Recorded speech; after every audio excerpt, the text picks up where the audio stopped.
Hello friends, मैं PC sir आप सबों के लिए फिर से नए वीडियो के साथ आ गया हूँ।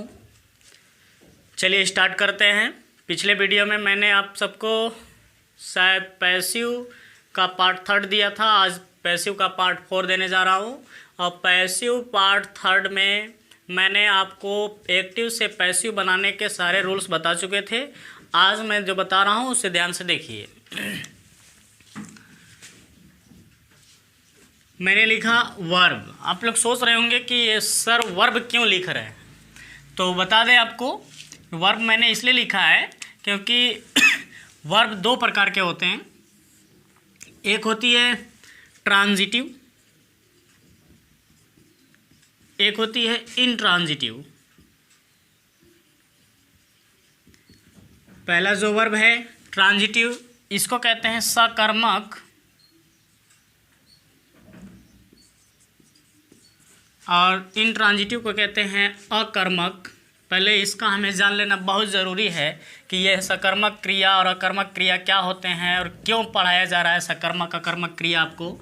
तो बता दें, आप नोट्स कर सकते हो कि जब कभी भी आप पैसिव वॉइस बनाने जाइए तो पहले ध्यान दीजिएगा कि अगर कोई भी एक्टिव वॉइस आया है तो उस एक्टिव वॉइस में अगर ट्रांजिटिव का वर्ब होगा तभी आप उसको पैसिव वॉइस बना सकते हैं। अगर एक्टिव वॉइस में इंट्रांजिटिव वर्ब का प्रयोग हो गया तो आप पैसिव वॉइस उसका नहीं बना सकते। क्यों?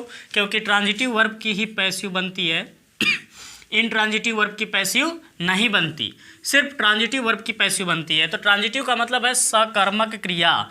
सकर्मक क्रिया क्या होता है तो बता दें हम कि आप जब एक्टिव के लाइन को पैसिव बनाने जाओगे, जब एक्टिव के लाइन को आप पैसिव बनाने जाओगे तो एक्टिव में एक सब्जेक्ट होता है, एक ऑब्जेक्ट भी होता है, बीच में वर्ब होते हैं। तो इसी ऑब्जेक्ट को उठा करके पैसिव में सब्जेक्ट बनाया जाता है, इस सब्जेक्ट को पैसिव का ऑब्जेक्ट बनाया जाता है।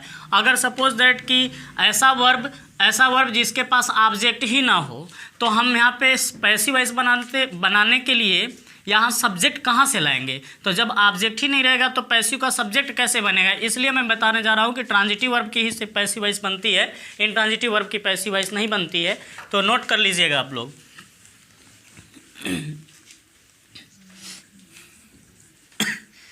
लिखेंगे passive voice only, passive voice only can make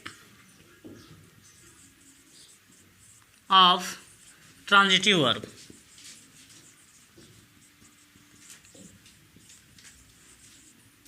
passive voice only can make up transitive verb. Transitive verb यानी सकर्मक क्रिया की ही सिर्फ पैसिव वॉइस बनाई जा सकती है, इन ट्रांजिटिव वर्ब की पैसिव वॉइस नहीं बनाया जा सकता। तो चलिए हम थोड़ा सा बता देते हैं कि आप ट्रांजिटिव वर्ब होते क्या हैं, कैसे पहचानते हैं कि ये ट्रांजिटिव वर्ब है, ये इंट्रांजिटिव वर्ब है। तो देखिए, ट्रांजिटिव का हिंदी लिखा हुआ था सकर्मक। स मतलब साथ और कर्मक मतलब कर्म, कर्म मतलब ऑब्जेक्ट, यानी ऐसा वर्ब जिसके साथ ऑब्जेक्ट हो वही हमारा ट्रांजिटिव वर्ब होता है। जैसे एक सेंटेंस में लिख रहा हूँ, ही प्लक्स मैंगोज, वह आम तोड़ता है। ही प्लक्स, ये देखिए आपका वर्ब है, ये वर्ब है। इस वर्ब का ऑब्जेक्ट आया है कि नहीं आया है? मैंने आपको बताया था कि ऑब्जेक्ट पहचानने के लिए क्या, किसे या किसको लगा के प्रश्न कर लो तो मिल जाता है आपको ऑब्जेक्ट। अगर इनके प्रश्न का उत्तर मिलता है क्रिया में, इनको लगा के प्रश्न कीजिए। ही प्लक्स, वह तोड़ता है क्या, तो मैंगोस। अब देखिए, किसे और किसको के प्रश्न का उत्तर नहीं मिल रहा है तो इसका मतलब ये डायरेक्ट ऑब्जेक्ट है, इनडायरेक्ट ऑब्जेक्ट नहीं है। क्या के प्रश्न का जो उत्तर होता है वो डायरेक्ट ऑब्जेक्ट होता है।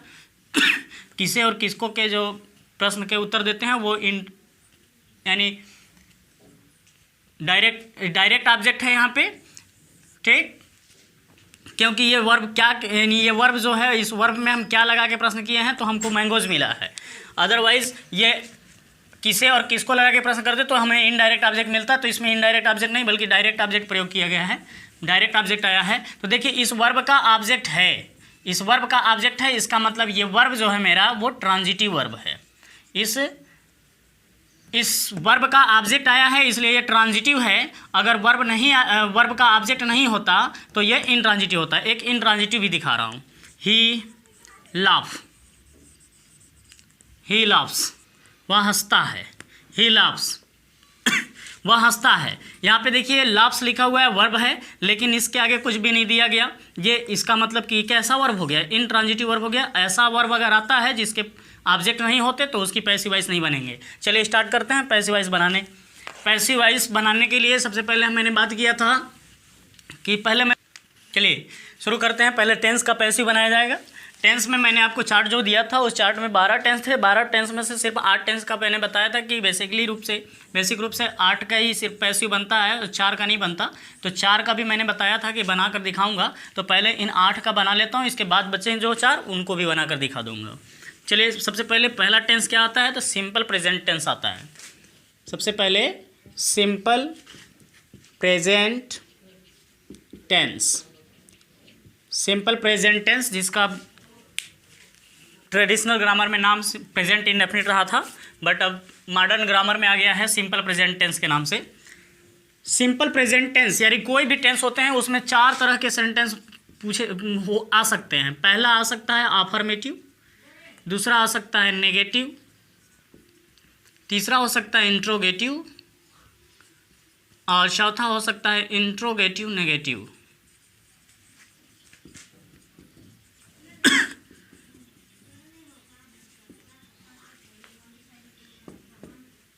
अफर्मेटिव, नेगेटिव, इंट्रोगेटिव और इंट्रोगेटिव नेगेटिव 4 तरह के सेंटेंस आ सकते हैं। इन चारों का हम पैसिव वॉइस आपको सिखाएंगे, ध्यान से देखिएगा। आप लोग नोट कर लिए होंगे। सबसे पहले हम अफर्मेटिव की बात करते हैं। अफर्मेटिव मतलब सकारात्मक। सकारात्मक मतलब सिर्फ एक स्टेटमेंट, एक सीधा सा वाक्य, साधारण सा वाक्य होना चाहिए। तो सबसे पहले हम देखिए ट्रिक से पढ़ते हैं कि कैसे पढ़ा जाता है। ए का मतलब अफर्मेटिव। तो अफर्मेटिव में सबसे पहले एक्टिव अगर लाइन लिखा रहेगा तो अफर्मेटिव में क्या लिखा रहेगा, सबसे पहले लिखा रहेगा सब्जेक्ट। सब्जेक्ट के बाद लिखा रहेगा वर्ब का फर्स्ट फॉर्म, या फिर ओनली वर्ब फर्स्ट हो सकता है, या तो फिर वर्ब फर्स्ट प्लस एस या ईएस भी यूज़ किए जा सकते हैं। प्लस आ सकते हैं हमारे ऑब्जेक्ट, और ऑब्जेक्ट के बाद आ सकते हैं कम्प्लीमेंट, सेंटेंस को कंप्लीट करने वाले कोई भी वर्ड जिसको हम शॉर्ट फॉर्म में कह सकते हैं अदर वर्ड या कम्प्लीमेंट। ये अफर्मेटिव हो गए। एन का मतलब नेगेटिव। नेगेटिव में क्या क्या पूछे जाते हैं कि किस तरह के सेंटेंस होते हैं, तो सबसे पहले आएंगे सब्जेक्ट, सब्जेक्ट के बाद आएंगे डू या डज। सिंगुलर सब्जेक्ट होगा तो डज यूज़ हो जाएगा, और प्लूरल सब्जेक्ट होगा तो डू यूज़ हो जाएगा। प्लस लगेगा नॉट, और नॉट प्लस लगेगा मेन वर्ब। मेन वर्ब का फर्स्ट फॉर्म, ये भी मेन वर्ब ही है।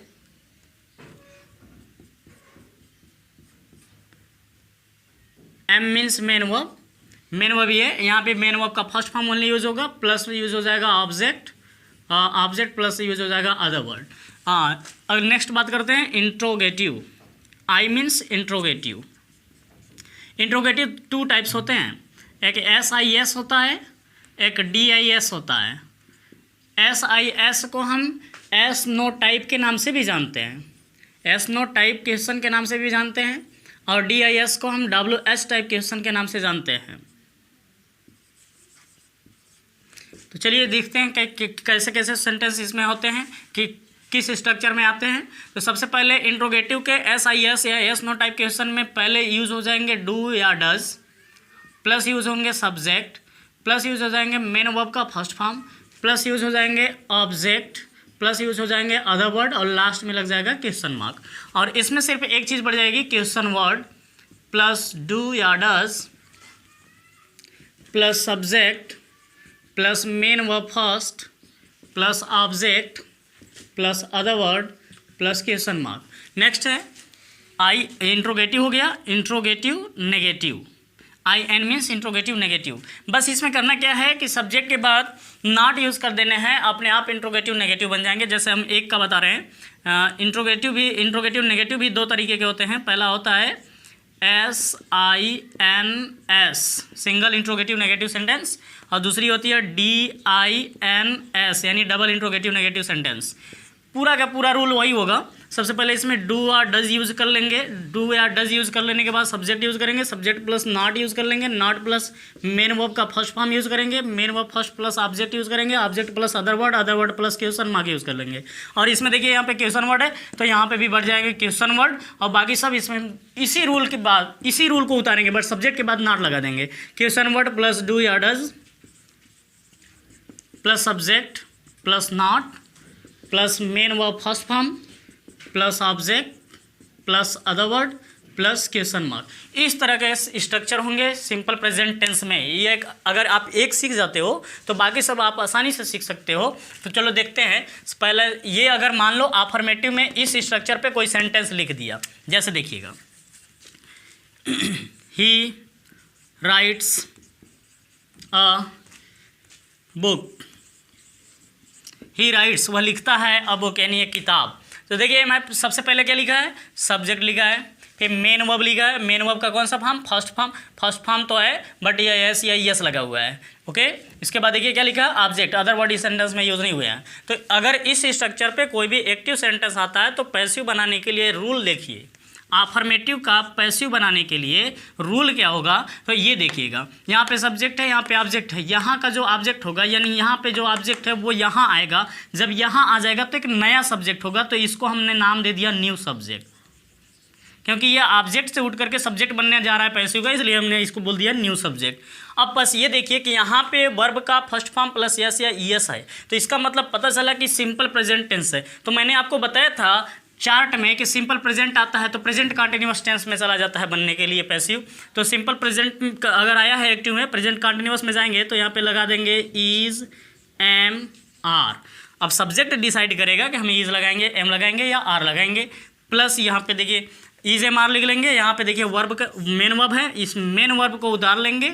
यहाँ पे देखिए फर्स्ट फॉर्म है जिसमें यस या यस लगा है, बट पैसिव वाइज में मैंने बताया था कि ओनली थर्ड फॉर्म लगता है, तो हम इस फर्स्ट को थर्ड में चेंज कर देंगे, यानी ये फिफ्थ वर्ब को हम थर्ड में चेंज कर लेंगे। इसके बाद हम यहाँ पे बाई एक प्रेपोजिशन यूज़ करेंगे, बाई के बाद यहाँ पे हम ऑब्जेक्ट लिखेंगे। अब जब यहाँ का ऑब्जेक्ट जब यहाँ आ जाएगा तो ये अपना स्थान जो छोड़ रहा है नए स्थान पे जा रहा है, तो यानी ये न्यू ऑब्जेक्ट के नाम से हम इसको जान लेते हैं, ये हो जाएगा न्यू ऑब्जेक्ट। अब यहाँ पे अगर अदर वर्ड है अगर सेंटेंस में, तो अदर वर्ड जहाँ पे है वहीं पे उसको छोड़ दिया जाए। अब इस रूल से हम इस वाक्य का हम पैसिव वॉइस बना सकते हैं। देखिए बना रहे हैं, यहाँ पे देखो न्यू सब्जेक्ट लिखा है। न्यू सब्जेक्ट मतलब कि यहाँ पे जो ऑब्जेक्ट है वो आगे आया तो न्यू सब्जेक्ट हो गया। यहाँ पे देखिए अ बुक लिखा हुआ है तो हमने लिख दिया अ बुक, ठीक। आगे थोड़ा सा इधर नहीं दिख रहा होगा तो चलिए हम इधर बना लेते हैं वीडियो को, सेंटेंस बना लेते हैं इधर।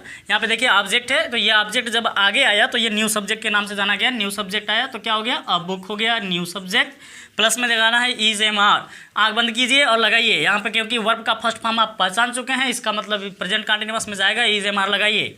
तो अब बुक डिसाइड करेगा कि हम इज लेंगे कि एम लेंगे कि आर लेंगे। तो यहाँ पे अब बुक सिंगुलर सब्जेक्ट है, इसलिए हम इसके साथ इज का ही यूज़ कर लेते हैं।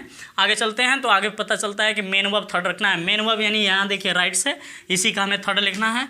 तो राइट्स का हमें क्या यूज़ कर देना है, थर्ड फॉर्म हो जाएगा रिटेन। रिटेन लिख लेने के बाद यहाँ पे देखिए बाई लगा है तो बाई लगा दिए। इसके बाद कह रहा है न्यू ऑब्जेक्ट, तो यहाँ पे देखिए सब्जेक्ट ही है। अब जब सब्जेक्ट यहाँ पे आया आगे पीछे तो ये बन गया हिम। ये देखो बन गया हमारा पैसिव वॉइस। सिंपल प्रेजेंट के अफर्मेटिव सेंटेंस आ गया तो ये देखिए पैसिव वॉइस बन गया, ठीक। अब नेगेटिव के लिए क्या करना है, तो इसी में थोड़ा सा परिवर्तन कर देंगे, अपने आप नेगेटिव के लिए रूल बन जाएगा। जैसे यहाँ पे देखिएगा is am are plus not plus verb third plus new object plus other word, ये देखिए बन गया नेगेटिव के लिए। अगर कोई नेगेटिव स्ट्रक्चर पे आता है, इस स्ट्रक्चर पे अगर कोई सेंटेंस आता है तो उसको पैसिव बनाने के लिए ये स्ट्रक्चर फॉलो कीजिए, अपने आप बन जाएंगे। जैसे मैं देखिएगा एक नेगेटिव सेंटेंस में ला रहा हूँ,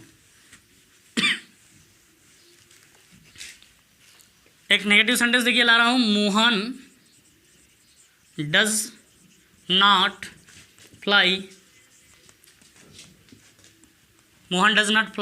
the kite.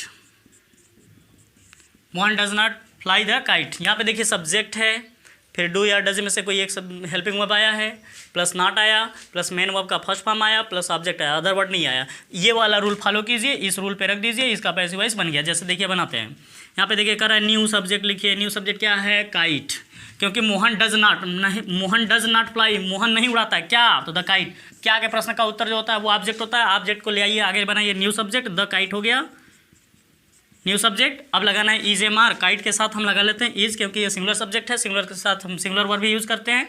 Is am are लगा लेने के बाद यहाँ पे देखिए रूल में लिखा है नॉट, तो यहाँ पे लिख दिए नॉट। अब फिर लिखा है वर्ब का थर्ड फॉर्म, फ्लाई का थर्ड फॉर्म होता है फ्लोन, फ्लाई का थर्ड फॉर्म होता है फ्लोन। इसके बाद हम यहाँ पे देखिए वर्ब थर्ड के बाद बाई देना है, इसमें भूल गए थे, तो यहाँ पे बाई लगा लेते हैं, बाई के बाद न्यू ऑब्जेक्ट रखते हैं, new object plus other word. तब यहाँ पे देखिए फ्लोन हो गया, यहाँ पे अब लगा दीजिए बाई, बाई प्लस में हो गया, बाई के आगे लिखना है न्यू ऑब्जेक्ट। न्यू ऑब्जेक्ट कौन है, तो यहाँ पे सब्जेक्ट कौन है, मोहन। मोहन आया जो ऑब्जेक्ट बनने, तो ये न्यू ऑब्जेक्ट मोहन ही रह गया, क्योंकि नाम कभी चेंज नहीं होते, नाउन चेंज नहीं होते, प्रोनाउन में चेंजिंग होता है, जैसे ही हिम होता हो सकता है। तो ये नेगेटिव के लिए हो गया। आगे देखते हैं अब इंट्रोगेटिव के। इंट्रोगेटिव के लिए देखिएगा, यहाँ SIS है, तो SIS के लिए ही हम पहले बताते हैं। अगर इस स्ट्रक्चर पर कोई भी सेंटेंस आता है तो उसको हम कैसे बना सकते हैं पैसिव, ये देखिएगा। तो उसको बनाने के लिए सबसे पहले देखिए यहाँ पे डू या डज यूज हुआ है, इसमें सबसे पहले डू या डज यूज हुआ है। तो यहाँ पे हम पहले यूज़ करेंगे इज़ एम आर यूज़ कर लेने के बाद यहाँ पे सब्जेक्ट को हम कर देंगे न्यू सब्जेक्ट। न्यू सब्जेक्ट के बाद लिखेंगे मेन वर्ब, वो भी थर्ड फॉर्म, प्लस लगाएंगे बाई प्लस हो जाएगा new object plus other word plus question mark. एक सेंटेंस दिखा लेते हैं, या तो फिर DIS का भी बना लेते हैं, तो फिर सेंटेंस देखते हैं। DIS के लिए देखिए, DIS के लिए सबसे पहले यहाँ पे हो जाएगा कोई क्वेश्चन वर्ड, क्योंकि वहाँ पे देखिए क्वेश्चन वर्ड है, यहाँ पे क्वेश्चन वर्ड स्टार्ट है इसलिए क्वेश्चन वर्ड। फिर यहाँ पे is am are plus subject यहाँ पे रखेंगे, यानी न्यू सब्जेक्ट रखेंगे, new subject plus main verb third form, main verb third plus by plus new object plus other word plus question mark. ये देखिए दोनों हो गए हैं। एक एक सेंटेंस ले आते हैं बारी बारी करके और देखते हैं बना करके कि बनता है कि नहीं।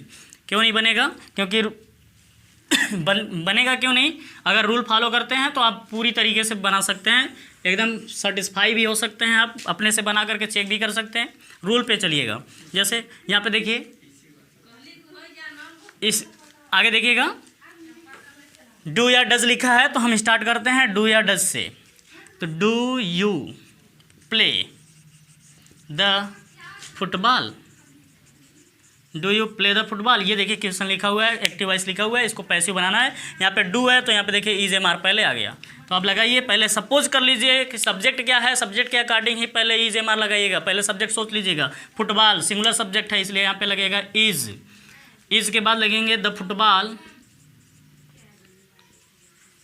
Is the football. अब देखिए हेल्पिंग वर्ब रख दिए, न्यू सब्जेक्ट रख लिए, अब मेन वर्ब रखना है। यहाँ पे मेन वर्ब क्या है, प्ले, तो प्ले का थर्ड फॉर्म होता है प्लेड। आगे लगाएंगे बाई के बाद लिखेंगे सब्जेक्ट क्या है, तो यू इधर आया तो क्या हो गया, यू ही रह गया, क्योंकि सब्जेक्ट और ऑब्जेक्ट दोनों फॉर्म में एक ही होते हैं यू। और फिर लास्ट में लगा देंगे क्वेश्चन मार्क, क्योंकि यहाँ पे लास्ट में क्वेश्चन मार्क है। एक क्वेश्चन वर्ड वाला दिखा देते हैं आपको,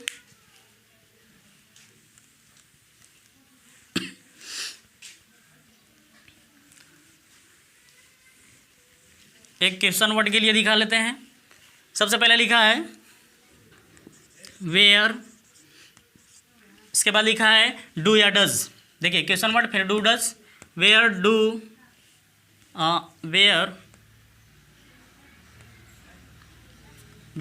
does she sing a song, where does she sing a song. इसका पैसिव बनाते हैं। देखिए यहाँ पे क्वेश्चन वर्ड पहले लिखा है, तो क्वेश्चन वर्ड को हम पहले उतार देते हैं, वेयर कर लेते हैं। इसके बाद देखिए डज के प्लेस पे इज एम आर हो जाना चाहिए। अब सब्जेक्ट पहले सोच लीजिए क्या है, तो हमारा ऑब्जेक्ट है, सॉन्ग यही सब्जेक्ट बनने वाला है, इसका मतलब सिंगुलर है, इसके साथ सिंगुलर के साथ क्या लगेगा, इज। वेयर इज, अब ऑब्जेक्ट को सब्जेक्ट बनाइए, इस ऑब्जेक्ट को सब्जेक्ट बना लेते हैं, तो अ सॉन्ग हो गया, वेयर डज अ सॉन्ग। इसके बाद वर्ब थर्ड चाहिए, मेन वर्ब थर्ड चाहिए, तो देखिए सिंग है, सिंग का थर्ड होता है संग। इसके बाद बाई चाहिए, बाई लगा लिए, बाई के बाद न्यू ऑब्जेक्ट चाहिए, न्यू ऑब्जेक्ट देखिए सी है सब्जेक्ट, तो ये न्यू ऑब्जेक्ट बनेगा तो हो जाएगा हर। और कुछ बच गया, नहीं बचा, तो यहाँ पे क्वेश्चन मार्क उतार दिए। अभी देखिए क्वेश्चन वर्ड का मैंने एक सेंटेंस बताया है। क्वेश्चन वर्ड जो होते हैं वेयर के अलावा जैसे वाई हो गया, वाट हो गया, हाउ हो गया, हु हो गया, इन सब के लिए अलग अलग रूल्स भी आते हैं। जैसे हु के लिए अलग से रूल आता है, हु चेंज हो जाता है बाय हुम में, वो आगे हम पढ़ेंगे जब हम इसको पढ़ लेंगे तब। अब बचता है क्या है कि एक इंट्रोगेटिव नेगेटिव सेंटेंस का एक भी सेंटेंस। इंट्रोगेटिव नेगेटिव सेंटेंस का आप देख रहे हो, रूल देख रहे हो, और आप लोगों ने देखा कि अफर्मेटिव के लिए क्या रूल होता है, नेगेटिव के लिए क्या रूल होता है, इंट्रोगेटिव के लिए क्या रूल होता है, इंट्रोगेटिव में SIS के लिए क्या रूल होता है, DIS के लिए क्या रूल होता है। तो आप लोग इतना देख लिए तो आप लोग अपने से भी SINS यानी इंट्रोगेटिव नेगेटिव का सिंगल इंट्रोगेटिव नेगेटिव सेंटेंस को बनाने के लिए, पैसिव सेंटेंस बनाने के लिए आप फार्मूला बना सकते हो। इसके लिए भी फार्मूला बना सकते हो आप लोग। केवल सिर्फ ऊपर का वीडियो देख करके, ऊपर का स्ट्रक्चर देख करके आप इसका वीडियो बना सकते हो। कहाँ पे नॉट लगानी है, कहाँ पे न्यू सब्जेक्ट रखना है, कहाँ पे न्यू ऑब्जेक्ट रखना है, कहाँ पे मेन वर्ब थर्ड रखना है, ये सब आप बना सकते हो। अगर नहीं बनेगा तो मैं इसके आगे वाले वीडियो में आपको बनाकर दिखाऊंगा, ठीक। और मेरे चैनल पे जो बच्चे अभी नए जुड़े हुए हों वो अब हमारे चैनल को सब्सक्राइब कर लें, और जो भी प्रॉब्लम्स होते हैं आपको वीडियो में वो आप ज़रूर से ज़रूर कमेंट बॉक्स में लिख करके बताएं। धन्यवाद।